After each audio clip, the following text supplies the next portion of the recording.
नमस्कार किसान भाइयों, आप सभी का स्वागत है आपके खास कार्यक्रम कृषि दर्शन में। किसान भाइयों, कपास की फसल खड़ी हुई है। अब कपास की फसल में हमारे किसान भाई क्या क्या समसामयिक कार्य कर सकते हैं जिससे एक अच्छी उपज प्राप्त हो, कपास की फसल कीट और रोग से बची रहे। इस विषय पर जानकारी देने के लिए हमारे साथ जुड़ेंगे डॉक्टर सुनील होलकर इंदौर से। नमस्कार किसान भाइयों, आज अपन कपास के खेत में उपस्थित हैं और मेरा उद्देश्य है कि मैं कपास के जो वर्तमान परिदृश्य है उसके बारे में थोड़ी सी आपको जानकारी देना चाहूँगा, क्योंकि कपास एक बहुत ही महत्वपूर्ण फसल है। इसका उपयोग जो है रेशे का आपके टेक्सटाइल उद्योग में बहुत ही उपयोग होता है, खास कैश क्रॉप मानी जाती है। और इसके साथ साथ इसके कपासिया बीज का जो तेल निकलता है, तेल की खपत में भी इसका उपयोग किया जाता है। इसके अलावा जो है कपास जो है अन्य इंडस्ट्रीज़ में भी बहुत ही उपयोग में आता है। तो इसके महत्व को समझते हुए हमें जो है कपास की अधिक से अधिक पैदावार के ऊपर ध्यान देना चाहिए।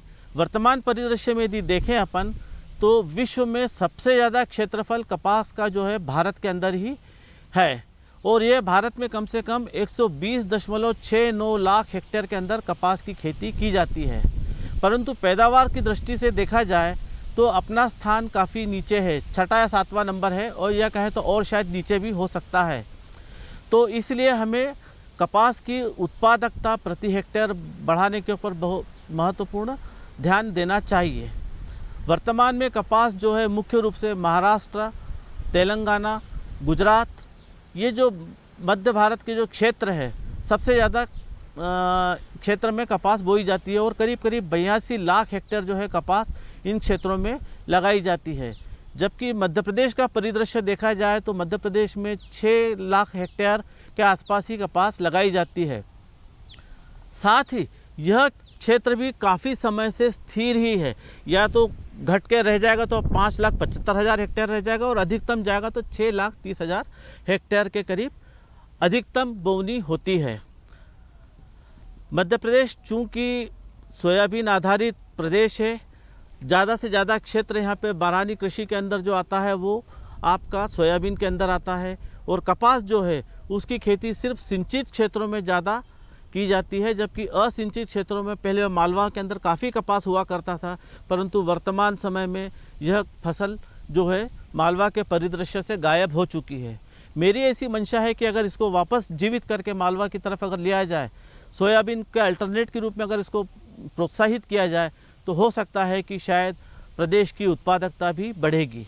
वर्तमान में कपास की उत्पादकता 510 किलो प्रति हेक्टेयर के हिसाब से रुई पैदा होती है, जो कि बढ़ाई जा सकती है। सबसे महत्वपूर्ण बात है कपास की अधिकतम पैदावार के लिए हमें किन बातों का ध्यान देना चाहिए।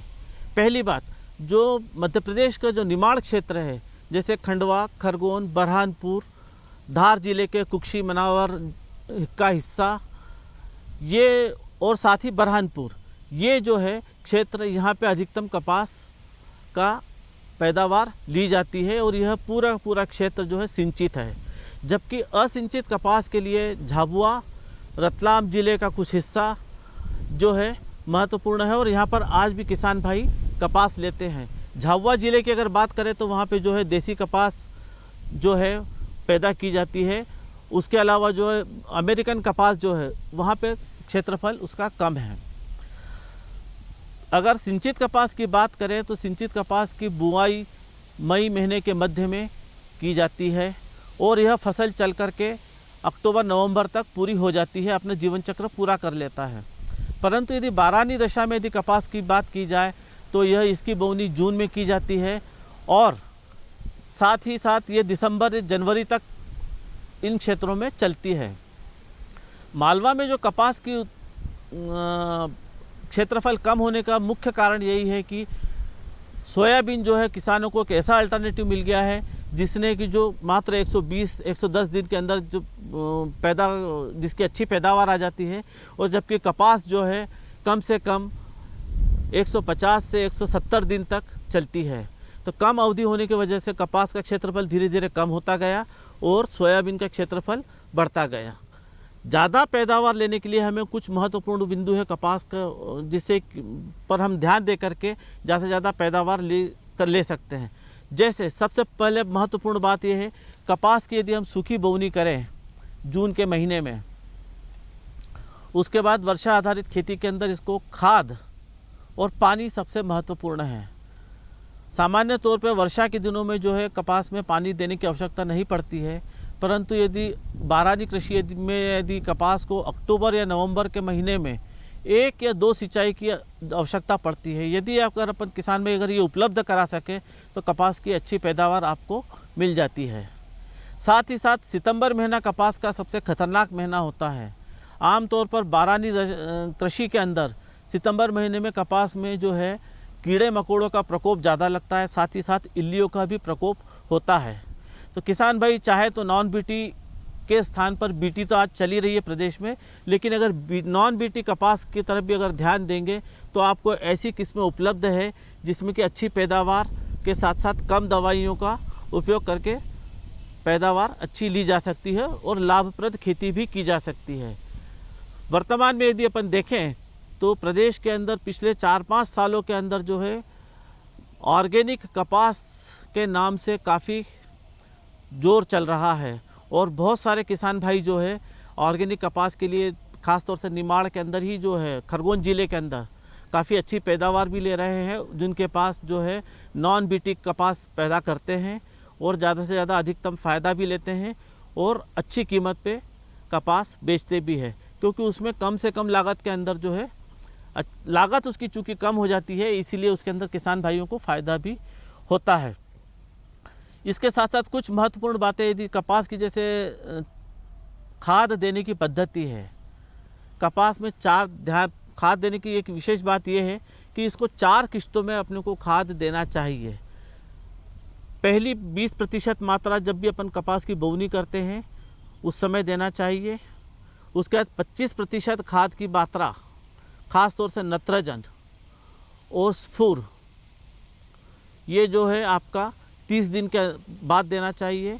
उसके बाद अगले 30 दिन के ऊपर आपको 25% फिर नत्रजन देना चाहिए और चौथी किश्त के अंदर जो है आपको पूरी नत्रजन की 25% जो मात्रा है वो उपलब्ध कराना चाहिए।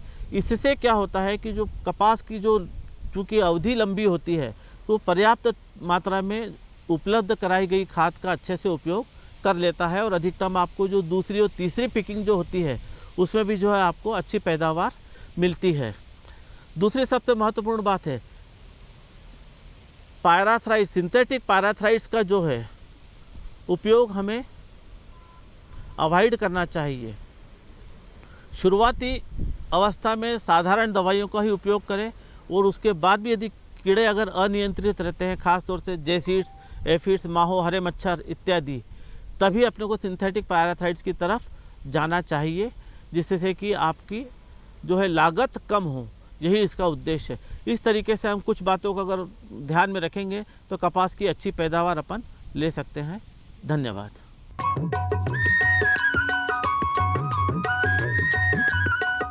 अरे सुन तो। मुझे क्या सुनाना चाहते हो? जो सुनाओ मेरी सौतन को। किसको? अरे वही तुम्हारा मोबाइल फोन जिससे सुबह शाम दिन रात चिपके रहते थे और कहते थे किसान कॉल सेंटर से बातें हो रही हैं। अच्छा ये बात है। हाँ क्यों, क्या हुआ? अब बात नहीं होती क्या? अब तो झट से बात हो जाती है। संबंधी समस्याओं का अपनी भाषा में तुरंत हल पाने के लिए पूरे भारत में किसी भी फोन से हेल्पलाइन नंबर पर संपर्क करें। किसानों का दोस्त किसान कॉल सेंटर।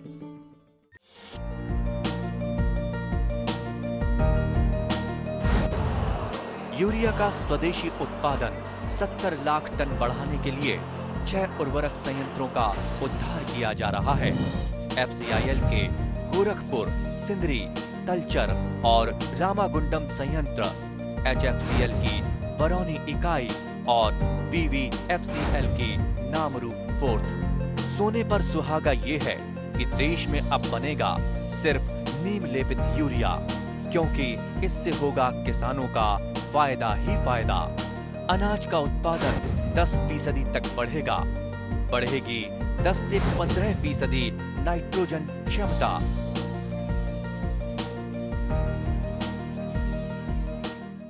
किसान भाइयों, शरद ऋतु का समय है और एक बहुत ही मुख्य फसल है आलू।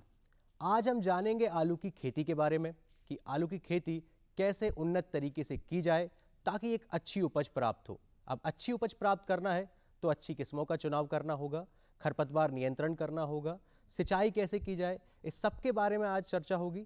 और इस विषय पर जानकारी देने के लिए हमारे साथ जुड़ेंगे पवारखेड़ा होशंगाबाद से उद्यानिकी वैज्ञानिक डॉक्टर विजय अग्रवाल।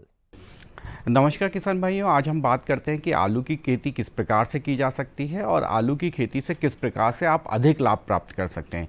किसान भाइयों, जैसा कि हम जानते हैं कि आलू भारत की एक प्रमुख फसल है, सब्जी फसल है और खाद्यान्न फसलों में अगर गेहूं और धान के बाद सबसे ज़्यादा प्रयोग किए जाने वाली फसल है और भारत एक इसका बहुत बड़ा उत्पादक है। चीन और भारत की, चाइना और भारत की अगर मिलकर उत्पादन की बात करते हैं तो ये पूरे विश्व का लगभग 40% उत्पादन करते हैं और इस समय वर्तमान में लगभग 22 लाख हेक्टेयर में भारत में आलू की खेती होती है और इससे लगभग 55 मीट्रिक टन का उत्पादन होता है।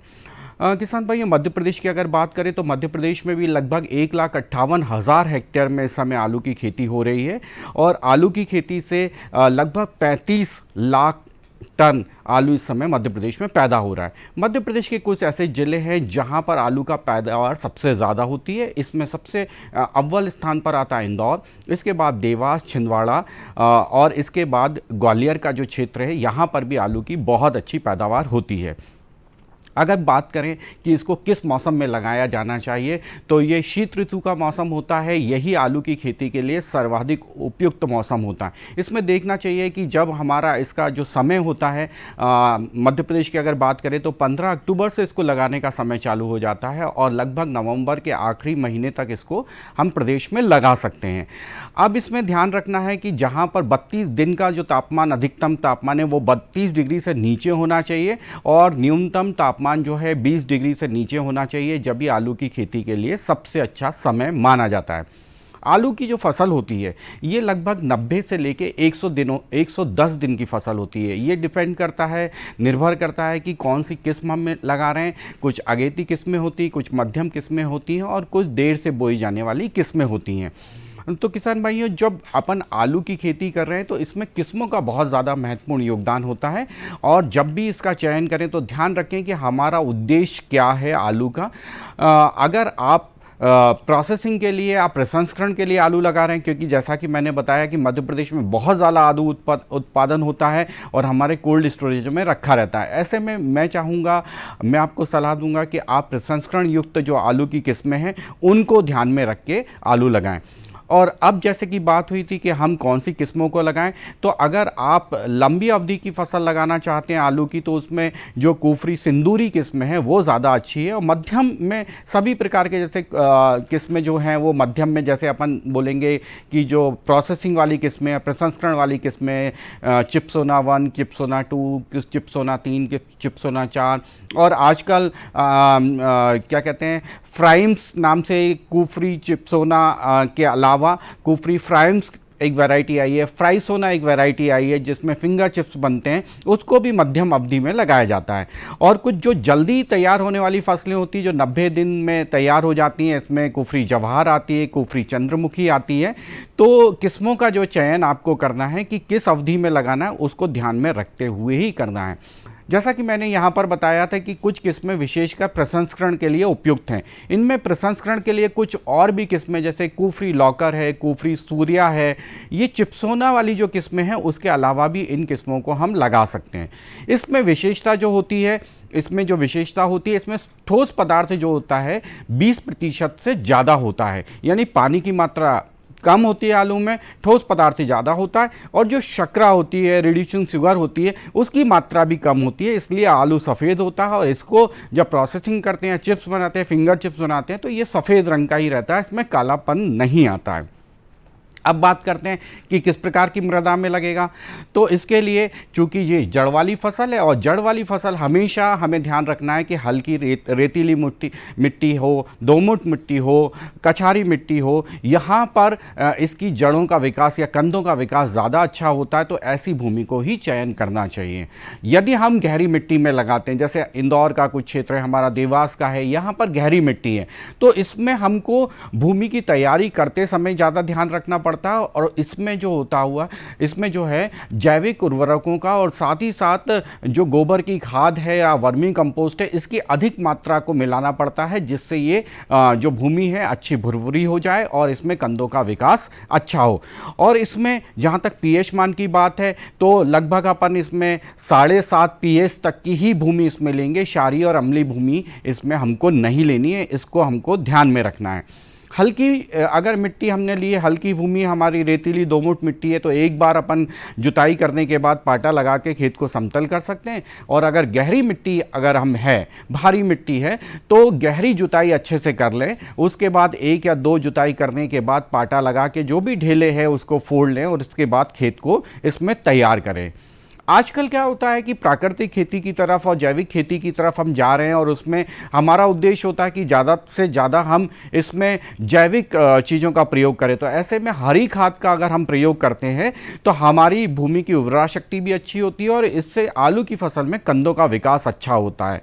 हरी फसल के रूप में जैसे आप सभी जानते हैं कि ढेंचा मध्य प्रदेश में बहुत सारे किसान लगाते हैं, लेकिन यदि आप आलू की फसल लगा रहे हैं तो 60 दिन पहले, जो पहले हमने इसमें हरी खाद बोई है, 60 दिन पहले उसको मिट्टी में पलट दें, जिससे बुआई के समय, रोपण के समय ये अच्छी तरह से इसको खाद बनकर मिट्टी में ये मिल जाए।